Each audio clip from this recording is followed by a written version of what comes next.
साझा करने के लिए मुझे ये मौका मिला, इसका मैं आभार व्यक्त करती हूँ। धन्यवाद कि आपने मुझे इस मंच पर आकर के अपनी जो अंतर्मन की बात है वो साझा करने का एक मंच प्रदान किया। जब मेरे पास शांति कुछ परिवार से टीम आई तो कि हम एक भारतीय संस्कृति ज्ञान परीक्षा कराना चाहते हैं, तो हमने निर्णय लिया कि हमारे स्कूल का हर बच्चा इस परीक्षा में भाग लेगा। क्योंकि हम जब पब्लिक स्कूलों में बात करते हैं तो हम बहुत सारे कॉम्पिटिटिव ओलंपियाड और विभिन्न प्लेटफॉर्म बच्चों को देते हैं, और पहली बार मुझे एक ऐसा फील आया कि सच में मानव मूल्य को अगर हमें अपने बच्चों के अंदर डाल करके एक भविष्य निर्माण करने वाले नागरिकों की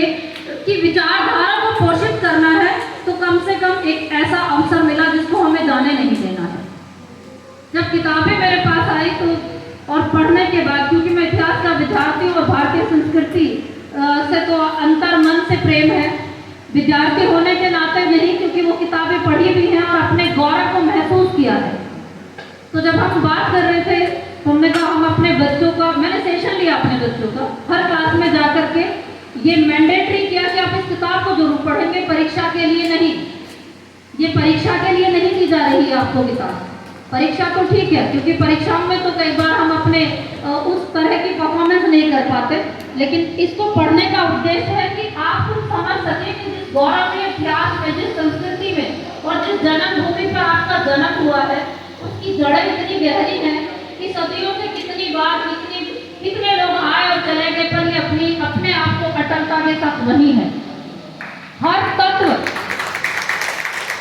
एक ऐसी संस्कृति जहाँ नदियों को माँ कहा जाता है, एक ऐसी संस्कृति जहाँ प्रकृति के किसी अंश को हमने पूजे बिना छोड़ा नहीं हो,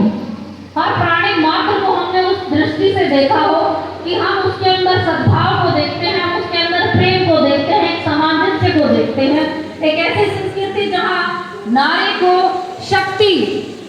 जहाँ शिव ने खुद ये उदाहरण दिया कि मैं अगर हूँ तो इसके अस्तित्व के बिना नहीं हूँ, जहाँ हम बराबरी का दर्जा पोषित करते हैं, जहाँ हम सम्मान की दृष्टि से हर चीज़ को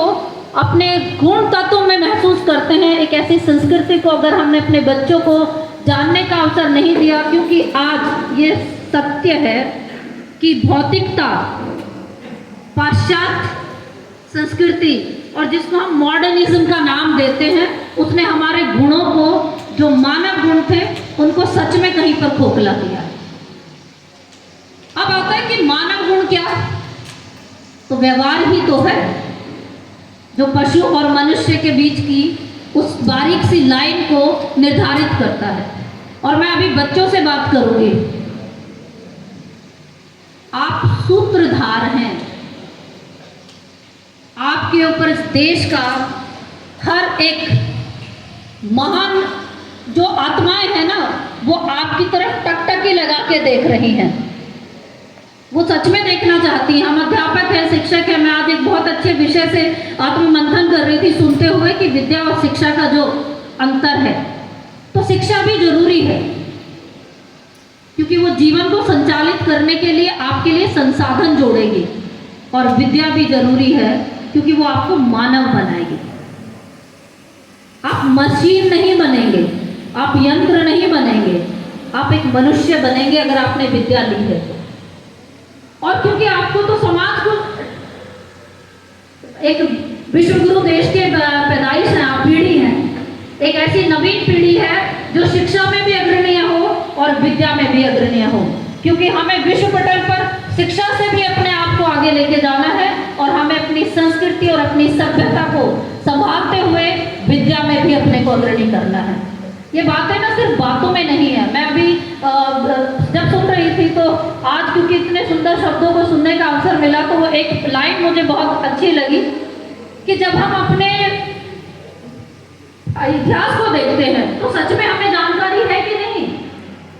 कितने लोग हैं, जब हम बात करते हैं कि हम एक ऐसी जन्मभूमि पर पैदा हुए जहाँ अपाला गांधी जैसी विदुषी महिलाएं हुई, कितने बच्चे हैं जिन्होंने सुना है कि आप सावित्रीबाई फुले, चलो ज्यादा दूर की बात नहीं कर रहे हैं, आज ही की बात कर रहे हैं।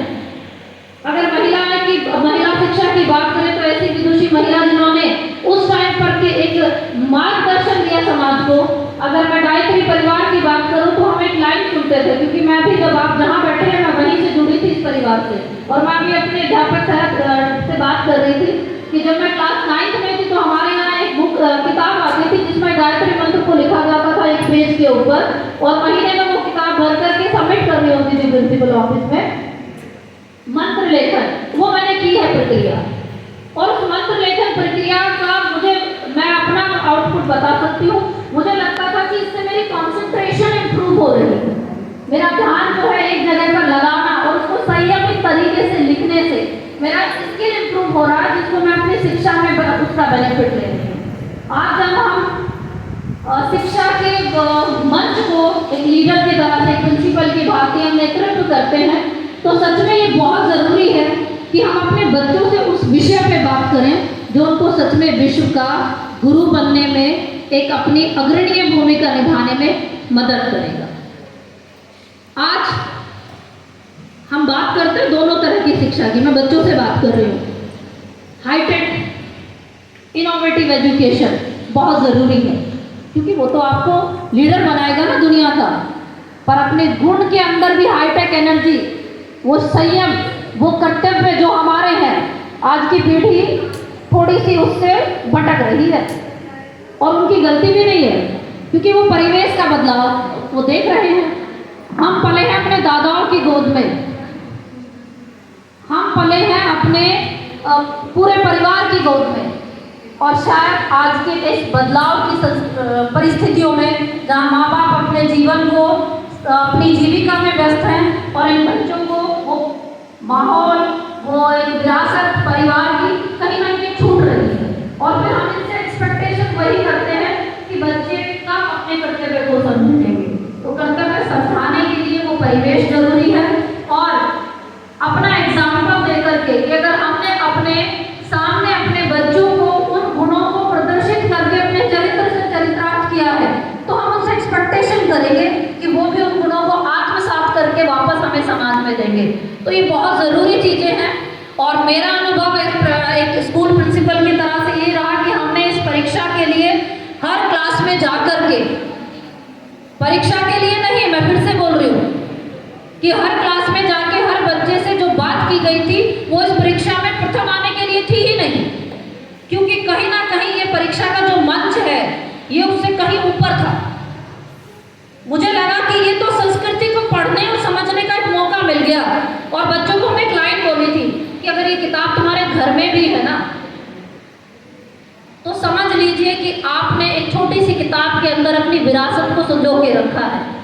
और कभी भी अवसर मिले ना चेंज के लिए, जब आप अपनी टेक्स्ट बुक को पढ़ते हुए बोर हो जाएं, जब आप फिजिक्स, केमिस्ट्री, मैथ्स को समझने में आपको लगे कि अब दिमाग थक गया है, तो इसको कहानी की समझ करके पढ़ना, ये आपको जो रिफ्रेशमेंट देगी ना, तो अगले ही घंटे में आपका दिमाग आपकी सब्जेक्टिव पढ़ाई के लिए भी एक्टिव होगा। तो धन्यवाद आप सभी का कि आपने कितना सुंदर मंच हमारे बच्चों के लिए हमारे तक पहुंचा दिया, और हम चाहेंगे कि ये हमेशा हमारे तक रहे, और अगर कुछ और भी इस तरह के मंच आप लोगों के पास हो, जैसे अभी मैंने ये मुझे पता चला कि बच्चों के लिए वहाँ पर शांति कुंज में जो जी तपोभूमि में जो जितनी भी शालाएं चलती हैं बच्चों के विकास के लिए, मानसिक और बौद्धिक और चरित्र के विकास के लिए, चरित्र बहुत बड़ा वर्ड है, हम उसको बहुत छोटी से डिफाइन कर देते हैं कि हर एक व्यक्तित्व से निकलने वाली जो एक रेस है, जो समाज में जाकर के उसका रिजल्ट हमारे को दिखाई देता है, वो आपका चरित्र है। तो हमने एक लाइन सुनी थी कि हम बदलेंगे युग बदलेगा। तो अगर हर इंसान अपने आप को बदलने का इनिशिएटिव ले ले और वो अपने चरित्र के अंदर उन गुणों को लेके आ जाए, तो समाज का हर बच्चा अपने आप बदल जाएगा, क्योंकि वो व्यवहारिक शिक्षा हमारे से ही ले रहा है। तो एक अध्यापक के नाते, एक प्रिंसिपल के नाते मैं बस यही कहूँगी कि हमें अपने कर्तव्य को अच्छे से निभाना है, ताकि हमारे आने वाली पीढ़ी भी उतने अच्छे से अपने जीवन के कर्तव्यों को निर्वाह करे। और इन सबके साथ सभी का धन्यवाद, और आप सभी का भी धन्यवाद कि आपने मुझे अवसर दिया। धन्यवाद।